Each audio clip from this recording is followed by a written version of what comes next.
What up, yo? This is your bro, Danny O. Now, most of you probably know me as a veteran MC from Toronto who got his start in the game in '96 with his debut single, Dear Hip Hop. What a lot of you may not know is that throughout the past 2 decades of my career, I've been on both sides of the microphone. Of course, I've rocked many stages and I've been interviewed a lot, but I've also conducted a lot of interviews. That being said, last night here in Buffalo, New York, I had the opportunity of a lifetime to take that side of my career to a whole new level. I had the opportunity to meet with icons, my favorite musical group of all time, The Whispers. Let me take you to that interview right now. Enjoy it. Ladies and gentlemen, what's good? This is your bro, Danny O, and right about now, I am backstage at the Trout Music Hall in Buffalo, New York.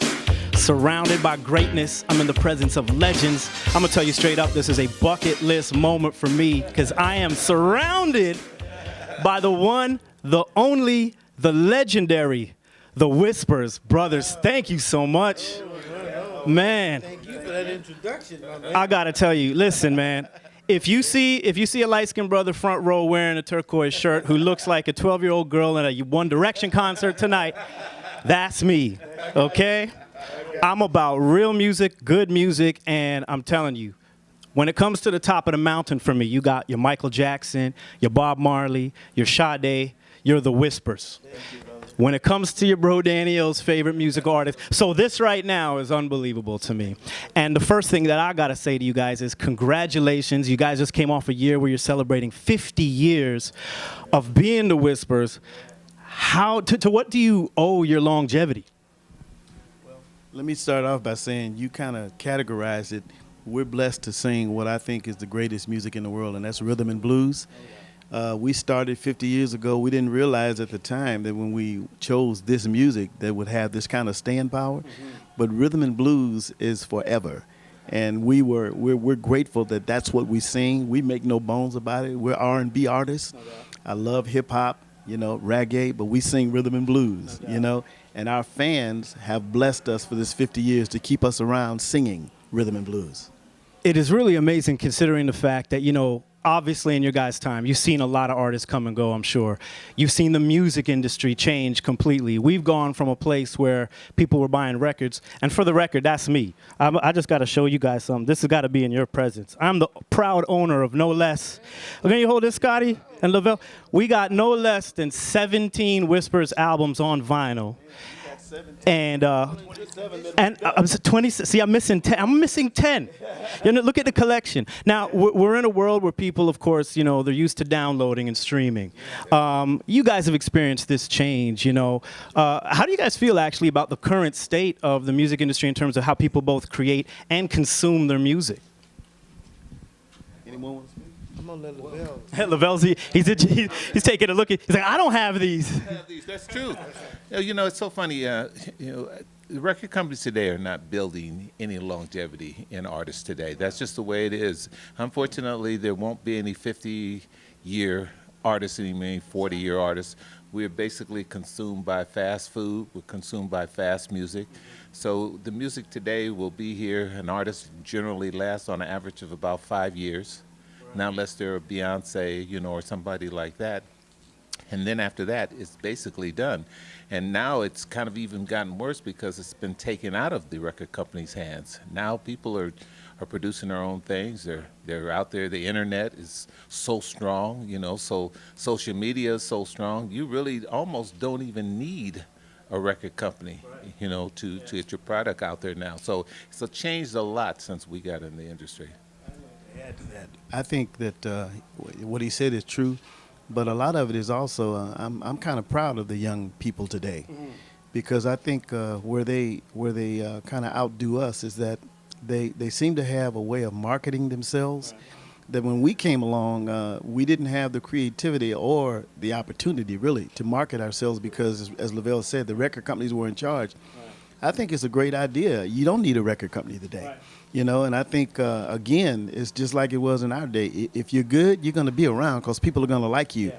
But I applaud the young people, the way they market themselves. I think the record companies, we can tell some stories about how you get young artists and all they want to do is sing, and 20 years later they don't have nothing to show for it. Right. The young people today do not suffer from that. They're much smarter, and so I applaud them, to be honest with you. Yeah, absolutely.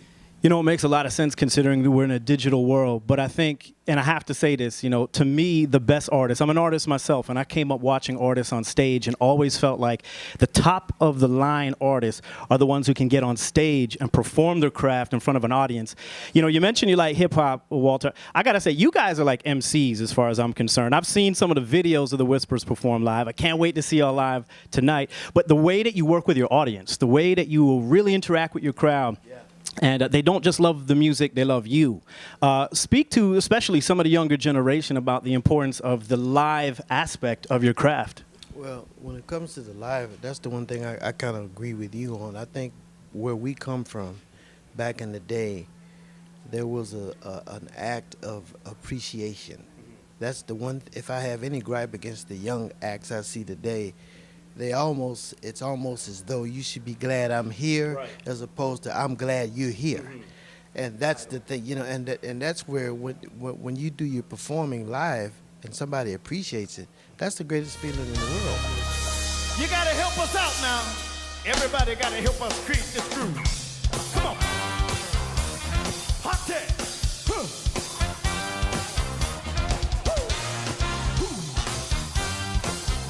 I think that today, the generation that we came from, it was built on entertaining. There was always a contest.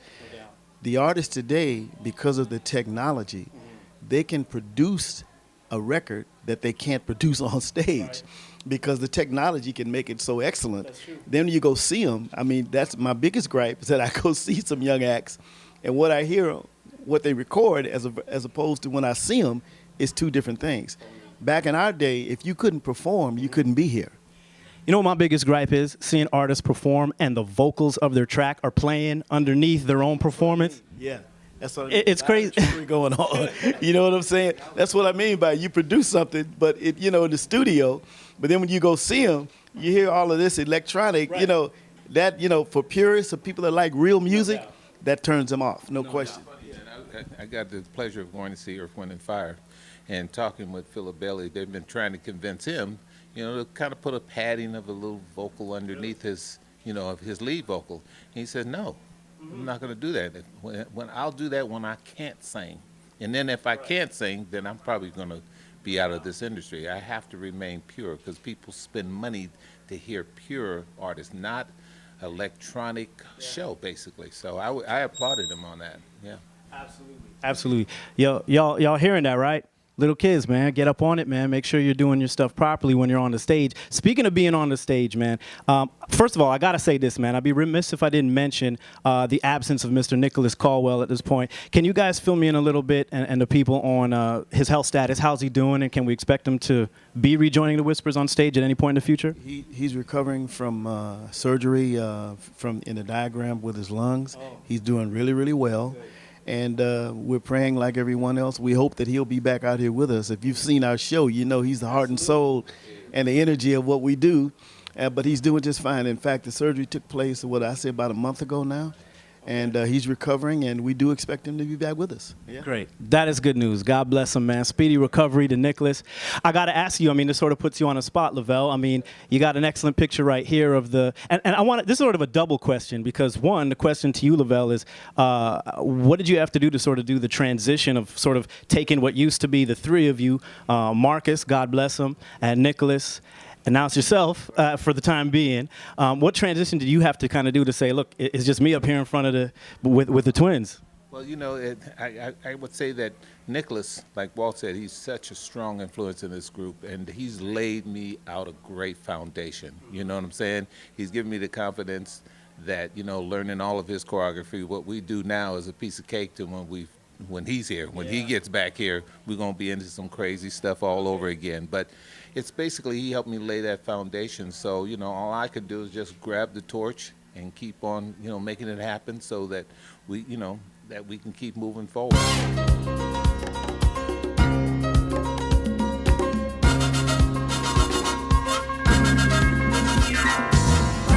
I was wanted to ask this. Who came up with this? Because something that I find is very intrinsically whisperish is the idea that, as opposed to most groups who have their lead singer center stage, you've always had the twins on either side, the three gentlemen doing supporting background vocals and the dancing in the middle, and that's just work for you, timeless stuff. Who came up with that? It's very original, and it's sort of a very you thing. To be honest with you, Leaveil just spoke about the choreography.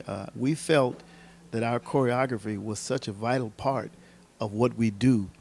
We decided to put that in the middle so people could really see the steps, and Scotty and I were on the side as lead singers, and as you say, we really didn't know if it would work, but we found out that, oh, it worked beautifully, man, because you really get to visually see what they were doing, you know. And now with Leaveil, he's made a great transition, as he said. He's blended in by himself along with me and Scotty. We kind of, you'll see tonight, we work together.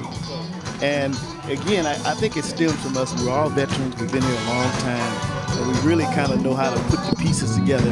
That's what you're going to see tonight.